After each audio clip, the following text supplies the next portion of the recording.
Pour moi, aujourd'hui, le Canada n'est plus la destination phare en termes d'immigration, notamment au vu des baisses au niveau des seuils d'immigration et la suspension du programme d'expérience québécoise.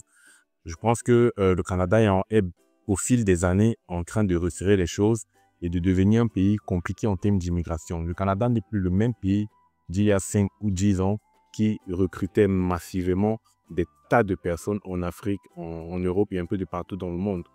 Et donc, je pense qu'aujourd'hui, je veux bien évidemment ne pas vous décourager dans vos procédures d'immigration, bien évidemment au Canada, mais je pense qu'il est temps, dès maintenant, de penser à de nouvelles alternatives.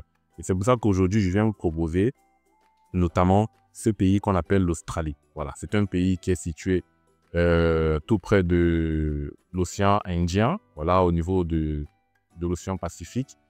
Voilà, il est un pays à part dans sa zone. Je vais vous mettre la carte dans la vidéo.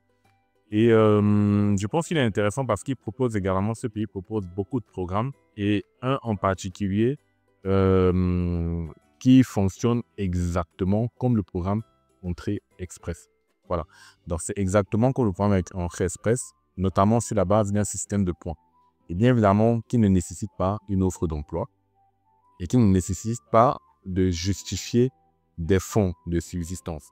Donc, pour moi, c'est déjà les deux principales choses qui m'ont intéressé sur ce programme parce que je sais que la difficulté, en fait, pour beaucoup d'entre vous qui êtes dans l'Afrique et qui souhaitez voyager, c'est de pouvoir justifier parfois des fonds.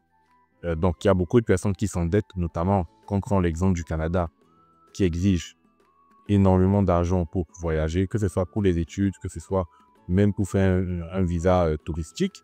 Ils vont vous demander de justifier des tonnes de sommes d'argent. Et parfois, beaucoup de familles s'endettent lorsqu'ils veulent envoyer, par exemple, des enfants au Canada ou bien lorsque eux-mêmes ils veulent voyager au Canada pour travailler.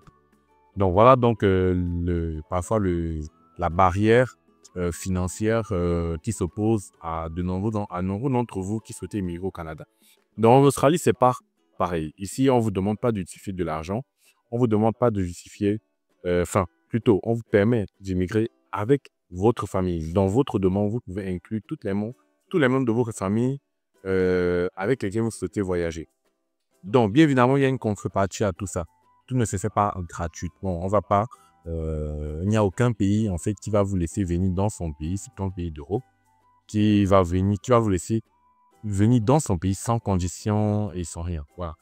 Bien évidemment, la condition pour pouvoir donc pour pouvoir maximiser ses chances d'immigration en Australie, c'est bien évidemment de pouvoir justifier d'une expérience de travail, voilà, et également d'une équivalence de diplôme, ou plutôt d'un diplôme, voilà, un diplôme dont vous devez faire une équivalence, une demande d'équivalence. Donc, ce sont des choses que je vais vous montrer au fur et à mesure. Je ne pourrais pas le montrer ici dans cette vidéo, mais ici, cette vidéo, c'est juste un cadre général pour vous présenter l'opportunité. Et après, si ça vous intéresse, mettez en commentaire. Je souhaite découvrir comment immigrer en Australie. Et je ferai une vidéo donc de toutes les étapes qu'il faudra savoir. Voilà.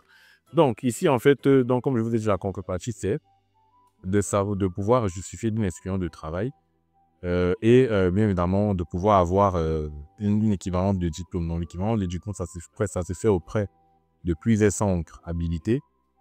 Voilà, donc je vous présenterai ça dans d'autres vidéos.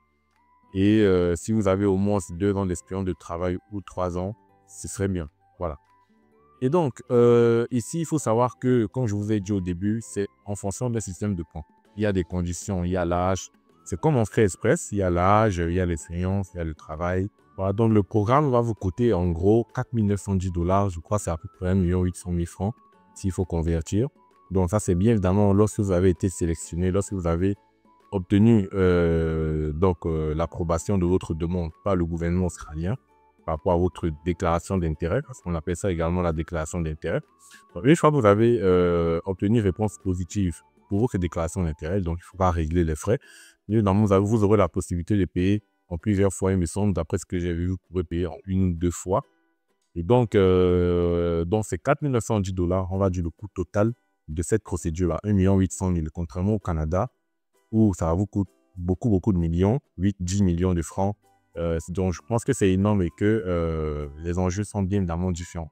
Donc, je pense qu'il y a plus je ne vais pas dire forcément plus d'opportunités en Australie, mais je pense que c'est une terre vraiment à explorer en termes d'immigration, en termes d'opportunités. Il vaut mieux toujours tenter que de ne rien faire, parce que bien évidemment, les portes peuvent s'ouvrir à n'importe qui. Et bien évidemment, il faut savoir que ce programme fonctionne également en termes de métiers en tension. Voilà. Il y a une liste de métiers en tension par rapport à ce programme de déclaration d'intérêt. Donc, si votre métier fait partie de ces métiers en tension, vous pouvez donc être éligible à présenter votre déclaration d'intérêt. Voilà, donc tout ça, c'est ce qu'on va voir dans d'autres vidéos si ça vous intéresse. Donc, je vais vous montrer la liste des métiers éligibles. Donc, il y a beaucoup de métiers. Donc, ça, c'est sûr et certain que normalement, pour la plupart d'entre vous, vous ferez partie de ces métiers-là. Et donc, si vous remplissez ces critères et que vous avez notamment, ça c'est le critère d'âge qui est très important ici, c'est d'avoir moins de 45 ans. Voilà. Donc ici, si vous avez plus de 45 ans, vous ne pouvez malheureusement pas faire ce programme. Voilà, donc, avoir au moins 18 ans, avoir au plus 45 ans. Donc, si vous avez 45 ans au moment de la demande, ça va. Mais si vous avez plus de 45 ans au moment où vous envoyez votre demande, là, ça ne va pas passer. Donc, ça, c'est en gros ce que vous propose Australie.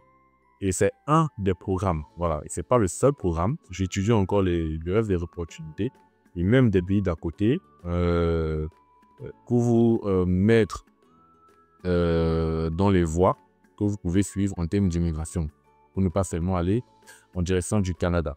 Voilà. Donc, pour moi, c'était une vidéo en fait pour vous mettre un peu la puce à l'oreille qu'il y a d'autres opportunités, qu'il y a d'autres territoires à explorer. Voilà les gars. Donc, bien évidemment, comme vous avez pu le constater, je reviens après 5 mois, voire 6 mois d'absence. Et donc, c'est vrai que les choses ne sont pas faciles. Voilà, il y a des tas de choses, il y a des responsabilités. Donc, ce qui fait que, voilà, il y a des moments où il faut faire la part des choses. Et c'est comme ça qu'on s'absente. Voilà. Mais bon, je reviens avec... je vais essayer de revenir avec quand même des contenus. Donc, n'hésitez pas à vous abonner si vous n'êtes pas encore abonné. Il y aura des vidéos, il y aura des procédures, des tutos, tout ce qui vous permettra, donc bien évidemment, d'immigrer dans votre pays de rêve. Voilà. Donc, c'était tout pour cette vidéo. C'était Destination Ailleurs. Et tout ce que je peux vous dire, c'est de bien vous porter et à bientôt pour la suite.